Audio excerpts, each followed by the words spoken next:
CPM കേന്ദ്ര committee അംഗം PK Shrimati teacher നമ്മോടൊപ്പം ടെലിഫോൺ ലൈൻ ചെയ്യുകയാണ്. നമസ്കാരം.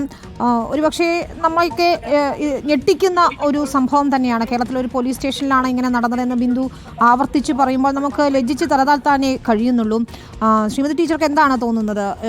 ഇന്നിപ്പോൾ നടപടി വന്നിരിക്കുന്നു, ഒരു SIയെ സസ്പെൻഡ് ചെയ്തിരിക്കുന്നു, അത് മാത്രം മതിയോ? അല്ല, എനിക്കും അത് കണ്ടപ്പോ ബിന്ദു എന്ന് പറയുന്ന ഒരു പാവം സഹോദരി ചെറുപ്പക്കാരി, വേറൊരു വീട്ടിൽ ജോലി ചെയ്യുന്ന ഒരു സ്ത്രീ, അതും ഒരു ദളിത് വിഭാഗത്തിൽപ്പെട്ട സ്ത്രീ, കേരളം പോലുള്ള ഒരു സംസ്ഥാനത്ത് ഒരിക്കലും നടക്കാൻ പാടില്ലാത്ത ഒരു മനോഭാവം ആണ് പോലീസിന്റെ ഭാഗത്തുനിന്നുണ്ടായിട്ടുള്ളത്. ഇതിൽ ഞാൻ ഓർക്കുന്നത് 2006 വന്ന ഗവൺമെന്റ്, അന്ന് ആഭ്യന്തരമന്ത്രി കോടിയേരി ബാലകൃഷ്ണനായിരുന്നു.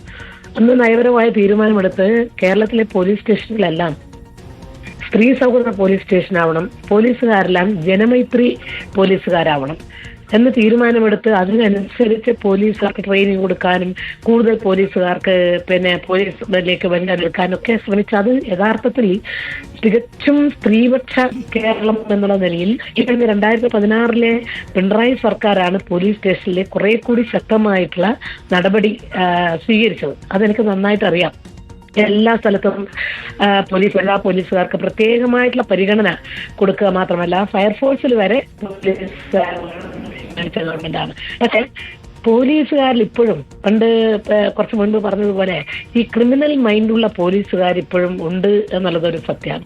മാത്രമല്ല, ഭരിക്കുന്ന ഗവൺമെന്റിന് എതിരെ എന്തെങ്കിലും തരത്തിലൊരു ജനവികാരം ഉണർത്തിവിടാൻ ആർക്കെങ്കിലും താല്പര്യമുണ്ടോ എന്ന് നമ്മൾ ശ്രമിക്കണം. അല്ലായിരുന്നെങ്കിൽ ഇന്നത്തെ കേരളത്തിൽ, പ്രത്യേകിച്ച് ഇന്ന് പാലക്കാട് വെച്ച് ദളിത് വിഭാഗത്തിൽപ്പെട്ട എല്ലാവരുടെയും, സ്ത്രീ പുരുഷന്മാരുടെ, പ്രായം ചെന്നവരുടെയും കുട്ടികളും ഉൾപ്പെടെയുള്ള വലിയൊരു കൺവെൻഷൻ നടന്നു. അതിൽ കേരളത്തിലെ സാമൂഹ്യമായി പിന്നോക്കം നിൽക്കുന്ന ജനവിഭാഗങ്ങൾക്ക് പ്രത്യേകമായ പരിഗണന.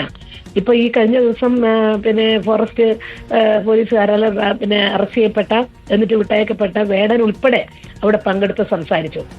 വളരെ സന്തോഷം അതിനൊക്കെ നൽകുന്ന അംഗീകാരത്തിന്. തീർച്ചയായിട്ടും ആ അംഗീകാരം വളരെ പ്രധാനമാണ്. എന്നാൽ ആ സന്ദർഭത്തിലും അങ്ങനെ നമുക്ക് കേരളത്തിൽ എല്ലായിടത്തും ആ ഒരു അംഗീകാരം, ദളിതർക്ക് നേരെയുള്ള ആക്രമണമോ മറ്റ് സ്റ്റേറ്റുകളിൽ നടക്കുന്ന വല്ല പീഡനമോ ഒന്നും എടുത്തു പറയാനില്ലെങ്കിലും ഇതൊരു കേൾക്കുമ്പോൾ വല്ലാത്ത ഒരു പ്രയാസം ഉണ്ടാക്കുന്ന. ടീച്ചർ, ഇപ്പോൾ ഏതെങ്കിലും കാര്യത്തിന് കസ്റ്റഡിയിലെടുത്ത ഒരാളാണെങ്കിൽ പോലും അയാൾക്കും ചില അവകാശങ്ങൾ ഉണ്ടല്ലോ.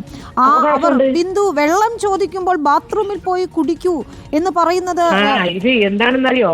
ഇത് ഇങ്ങനൊരു മനോഭാവം പോലീസുകാരില് ഇപ്പോഴും ചിലരിൽ ഉണ്ടാവുന്നത് സ്ത്രീയോടുള്ള മനോഭാവം ഇപ്പോഴും കുറെ ആളുകൾക്ക് മാറിയിട്ടില്ല.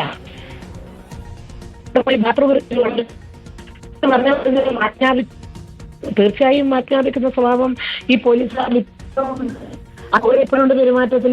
ചിലരിലെങ്കിലും ബാക്കി കിടക്കുന്നുണ്ട് എന്നാണ് മനസ്സിലാക്കേണ്ടത്. അതാണല്ലോ ഇപ്പം പെട്ടെന്ന് തന്നെ ഗവൺമെന്റ് സസ്പെൻഡ് ചെയ്തല്ലോ.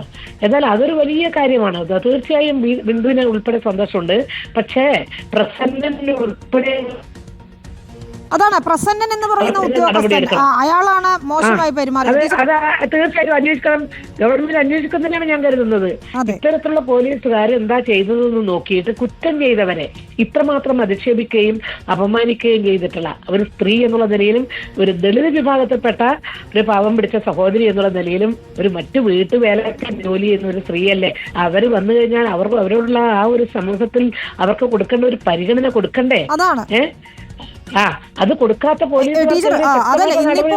ഇന്നിപ്പോൾ രാവിലെ ബിന്ദു നമ്മോട് കോഫി വിത്ത് അരുണിൽ സംസാരിക്കുമ്പോൾ പറഞ്ഞത് ഈ കള്ളക്കേസാണ് എന്നത് മനസ്സിലായി. എന്നിട്ടും ബിന്ദു ജോലി ചെയ്യുന്ന വീട്ടിൽ വരെ വിളിച്ചു പറയുകയാണ്, ഇവരിങ്ങനെ കേസിൽപ്പെട്ടയാളാണ്, ഇവർക്ക് ജോലി കൊടുക്കരുത്, ഇവരെ പറഞ്ഞു വിടണം എന്നൊക്കെ പറയുകയാണ്. അതായത് പിന്നാലെ നടന്നവരെ ഉപദ്രവിക്കുന്നത് പോലെയാണ് നമുക്ക് തോന്നുന്നത്. ഞാൻ അതുകൊണ്ടാണ് ഇതിനൊരു അന്വേഷണം, മറ്റേ പ്രസന്ന എന്ന് പറയുന്ന ആളോ മറ്റേതോ ഒരു പോലീസുകാരൻ അവരെന്തൊക്കെയാണ് ചെയ്തത്, അവർക്ക് അത് ഒരു അന്വേഷണം വേണം. അന്വേഷണം വരുമ്പോൾ പോലീസുകാർ 1-2 ആൾ കൂടി കൊടുങ്ങും. അവർ കുറ്റം ചെയ്തവർ തീർച്ചയായും ശിക്ഷിക്കപ്പെടും എന്നുള്ളതിന്റെ തെളിവാണ് സമയോചിതമായി ഗവൺമെന്റ് പോലീസുകാർക്കെതിരെ SIക്കെതിരെ നടപടിയെടുത്തിട്ടുണ്ട്. ടീച്ചർ, ഒരു കാര്യം കൂടി, ബിന്ദുവിന് ഇപ്പോൾ ജോലിയൊന്നും ഇല്ലാതിരിക്കുകയാണ്. അവർക്കൊരു സംരക്ഷണം കൂടി അനിവാര്യമാണല്ലോ. അത്തരത്തിലുള്ള ഇടപെടലുകൾ കൂടി ഉണ്ടാവേണ്ടതല്ലേ? അല്ല, തീർച്ചയായിട്ടും അവരെ ഒരു ജോലിക്ക് പോകുന്ന ഒരു സ്ത്രീയാണ്. ജോലി അവർ തന്നെ അങ്ങനെ ജോലിക്ക് വേണമെന്നോ അങ്ങനെയൊന്നും അല്ലല്ലോ പറയാം. അവർക്ക് നീതി കിട്ടണം. നീതി എന്താ? അവരെ അധിക്ഷേപിച്ച, അപമാനിച്ച, അവരെ നിന്ദിച്ച, അവർക്കെതിരെ നടപടിയെടുത്താൽ തന്നെ അവർക്ക് ഏറ്റവും വലിയ സന്തോഷമാണ്. മറ്റു കാര്യങ്ങൾ അവര് പറയട്ടെ ഉത്തരവാദപ്പെട്ടവരോട്. ടീച്ചർ ബിന്ദുവിനെ വിളിച്ചിരുന്നോ? സംസാരിക്കാൻ ശ്രമിച്ചു? ഇല്ല, അവരെ ഫോൺ നമ്പർ കിട്ടിയാലും വിളിക്കാം. തീർച്ചയായും. ഓക്കെ, ഞങ്ങൾ PCR നിന്ന് നമ്പർ എന്തായാലും ഷെയർ ചെയ്യാം. ടീച്ചർ ഏതായാലും വിഷയത്തിൽ പ്രതികരിച്ചതിൽ വലിയ സന്തോഷം. കാരണം ഇത്തരം പിന്തുണയൊക്കെ അവർക്ക് വലിയ ഊർജം നൽകുമെന്ന്. ഞാൻ ബിന്ദുവിനെ വിളിക്കാം. തീർച്ചയായും. വളരെ നന്ദി ശ്രീമതി ടീച്ചർ.